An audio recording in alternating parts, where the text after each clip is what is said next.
Right then, ladies and gents, welcome along to the video, and I hope you had a very good Christmas and a New Year, depending on what time this video goes out. Okay, so straight off, I'm going to apologise for the picture. The reason for that is I'm just giving you a bit of an insight as to the lighting in the workshop. So yeah, I've moved into the new house, we've got the new workshop, which is fantastic. So you get to see a little bit around the workshop. But obviously, if I'm going to film in there any kind of length of time, I need to make sure the lighting's good. And as you can see, it is pretty poor. So you've got fluorescent lights in place and they give off a really, I don't know what you call it, but it's a really poor light anyway. So I'm putting some LED lights in, so a couple of kind of strip lights. I'm also going to put some kind of lighting over the bench as well. Now, this does become an issue later on, and we'll get into that shortly.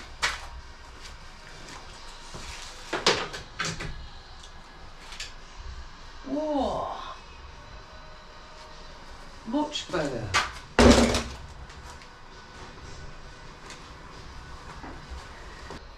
I just wonder what the pulsing's coming from. Is that going to be an issue?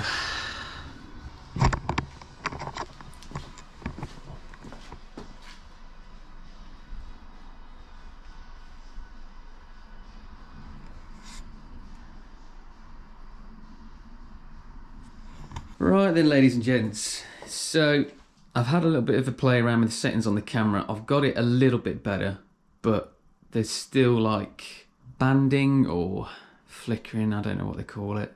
Did a bit of a YouTube search, sorry, and yeah, played around the settings as best as I could, but it's still, I can still see it.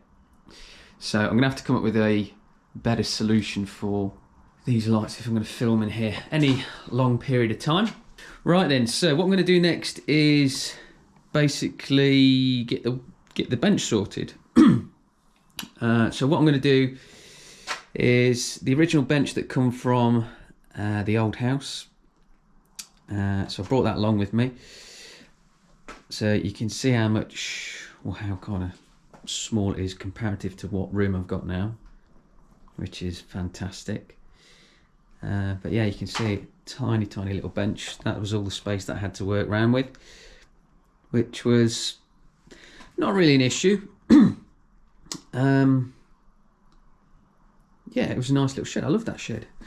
Right then, so the plan is to basically take that bench and utilise parts of it. So I'm going to use the legs, the top, and the kind of the top frame. Use parts of that, so I've got new bits and pieces material to span a bench across this gap here. So this whole back wall is just going to be bench space. So I'm going to utilise, as I said, this part here, the bottom bit, and then over here, I think what I'm going to do is, I got a load of these kind of boxes from the previous property. Someone was chucking them out, chucked out a few of them, which was massively helpful for when I was moving. I think they're kind of like supermarket boxes. Yeah, so this one says Tesco on it. So yeah, they were chucking them out and I had them all. So what I'm going to do is utilise these and make them into kind of drawers. So they'll go on that end. Very similar to what I've got with the grey boxes here. So these are just kind of boxes that I've just made into drawers. I've got a bit of space down the bottom, so I'm going to chuck that one in as well. So that's the plan. See how we get on.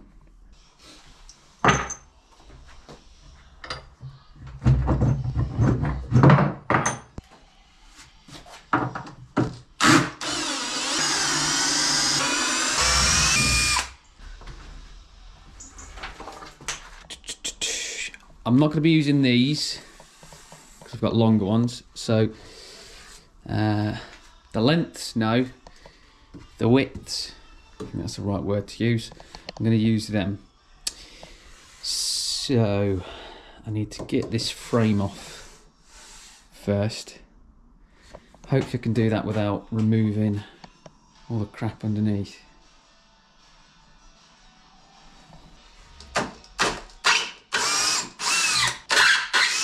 This is going to fall apart. Excuse me, people.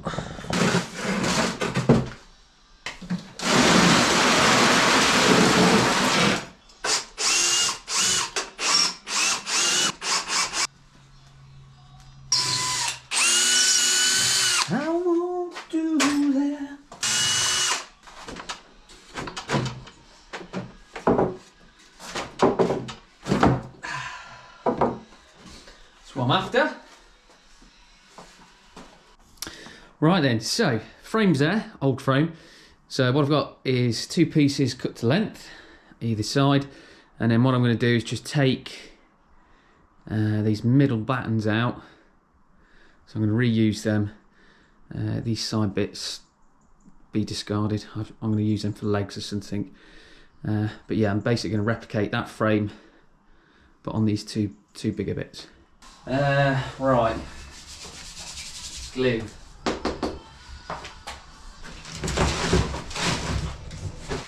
I've got an open one. I've got an open one somewhere. GoPro, stop recording. Oh, it's just there. That's what I was after. Glue. Glue.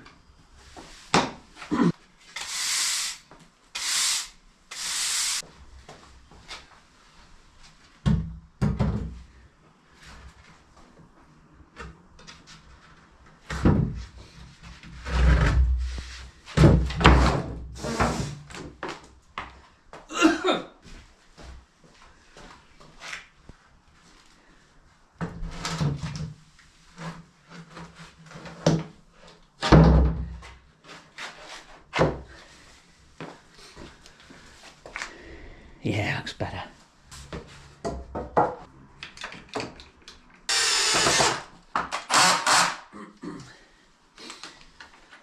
Okay, next side.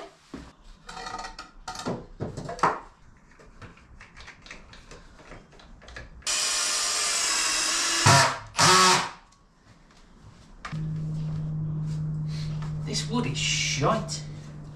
Yeah, this is the state of our wood at the minute. It's gone up in price and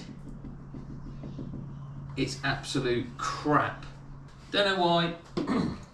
Kind of do know why, but it's a load of bollocks.